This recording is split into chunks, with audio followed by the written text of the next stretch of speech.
This is a News 2 breaking news alert. We have two breaking news alerts unfolding right now. An officer injured after an intense, dramatic call that ended with a suicide.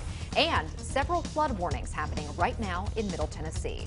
Welcome to News 2 at 10. I'm Haley Wilgus. And I'm Bob Mueller. A young Metro Police officer injured in a setup call, and a 22-year-old man is dead tonight after he shot himself in South Nashville.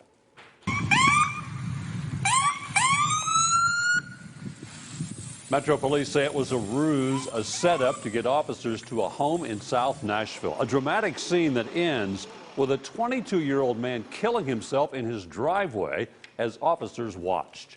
Just minutes earlier, a young police officer was shot outside the home while responding to the scene. News 2's Valencia Wicker joins us live from the neighborhood where this all unfolded. Valencia, what's the latest you're hearing from Metro Police? Yeah, that's exactly right. This all started off as a call for an active shooter, and it ended up being a setup specifically targeting officers. That planned ended up with one officer injured and other officers having to watch the suspect take his own life in his driveway. Now, this all started around 6:11 p.m. You can see dozens of officers making their way to the home that's on Sugarloaf Drive in Antioch. Now, what's interesting here is that that call went into dispatchers from a young man saying his brother had been shot, or that his brother shot his mother, rather, and shots were continuing to be fired inside the home.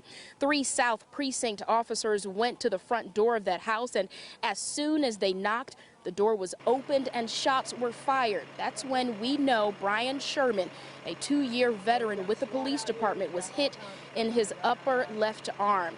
He is now being treated at Vanderbilt with his wife at his side. Now, here's what's interesting in all of this. At the time when those shots were fired toward officers, those officers backed away from the house and called for an ambulance. It's important to note, detectives here tell us they never fired back. Instead, the gunman, who we now know is 22-year-old Salman Muhammad, came out of that home with a rifle. Officers attempted to talk him down, but they say Muhammad put that rifle to his head and pulled the trigger. At this point, investigators are still trying to figure out his motive. We believe the person who made the 911 call was Muhammad himself.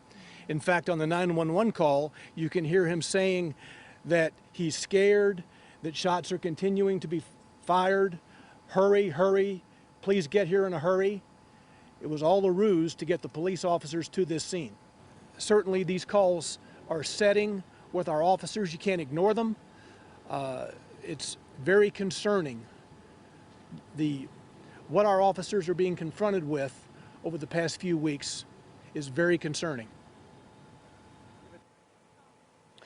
Now, investigators here tell us that Muhammad had no arrest history here in Nashville. Now, we did speak to a neighbor who says he knows the family very well, and he says this is not behavior that they have seen before. They are simply shocked and emotional about how all of this unfolded. Back to you. An amazing scene. Thank you, Valencia. News 2 went to Vanderbilt University Medical Center tonight just after Officer Sherman was brought to the hospital for treatment. Now, Metro Police did block the area off. There were about 4 cruisers there when we arrived, and again, Officer Sherman is expected to be okay. We will continue to closely follow this story on air and online at WKRN.com. And before we get to this breaking news alert next, do want to add that Metro Police have just confirmed that the officer has been treated at Vanderbilt and he is about to be discharged.